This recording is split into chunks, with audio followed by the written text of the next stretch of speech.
पटना पहुंचे केंद्रीय मंत्री राजभूषण निषाद ने लालू प्रसाद यादव के बयान पर जोरदार पलटवार किया है। नमस्कार, मैं हूं रिंकी और आप देख रहे हैं खबर मंच। लालू यादव ने हाल ही में कहा था कि मेरे रहते बिहार में भाजपा की सरकार नहीं बन पाएगी। इस पर राजभूषण निषाद ने तीखा जवाब देते हुए कहा कि यह उनका अहंकार दर्शाता है जिसके लिए वो जाने जाते हैं। उन्होंने कहा कि दमनकारी सोच और पुरानी राजनीति के दिन अब खत्म हो चुके हैं। बिहार की जनता अब सुशासन चाहती है, न कि अहंकार और कुशासन। निषाद ने साफ कहा कि आने वाले चुनाव में फिर से नीतीश कुमार की सरकार बनेगी और बिहार में सुशासन का राज कायम रहेगा। लालू प्रसाद यादव कर रहा है कि बीजेपी की सरकार बनने नहीं देंगे। हम लोगों के राज्य बीजेपी की सरकार बन कैसे जाएगी? देखिए, ये उनका अहंकार दर्शाता है और जिसके लिए वो अक्सर जाने जाते हैं।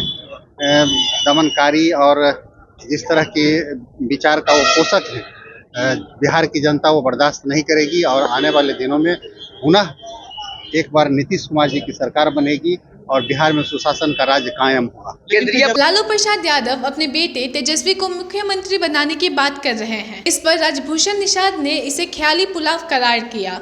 उन्होंने कहा कि यह सपना कभी पूरा होने वाला नहीं है, क्योंकि बिहार की जनता तेजस्वी यादव के शासनकाल को देख चुके हैं। इसके दौरान बिहार में अपराध चरम पर था, विकास ठप था और बिहार अंधेरे में डूबा हुआ था। उन्होंने कहा कि जब से नीतीश कुमार की सरकार बनी है तब से बिहार में लगातार विकास हो रहा है।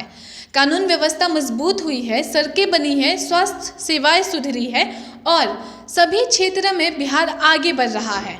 उन्होंने जोर देकर कहा कि बिहार की जनता अब विकास चाहती है, ना कि विनाश। ये एक सपना देखने जैसा है और ये बिहार की जनता कभी नहीं होने देगी। इसलिए नहीं होने देगी कि उनके शासनकाल को बिहार की जनता ने बहुत बखूबी झेला है और देखा है कि किस तरह से अपराध का बोलबाला था और बिहार में विकास का गति रुक गया था।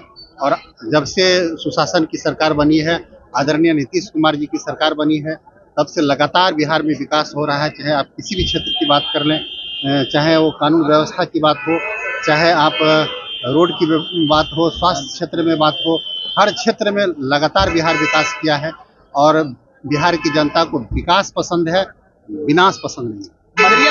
बजट को लेकर भी केंद्रीय मंत्री ने विपक्ष पर निशाना साधा। उन्होंने कहा कि विपक्ष के नेता भारत सरकार को धन्यवाद दें, क्योंकि उनके ही साथ ही इस बजट को बिहार का बजट बता रहे हैं। बिहार को इस बजट में प्राथमिकता दी गई है क्योंकि यह राज्य अब पिछड़ा हुआ है। उन्होंने कहा कि यह बजट बिहार के विकास की नई इबारत लिखेगा, लेकिन विपक्ष के पास कोई और मुद्दा है ही नहीं।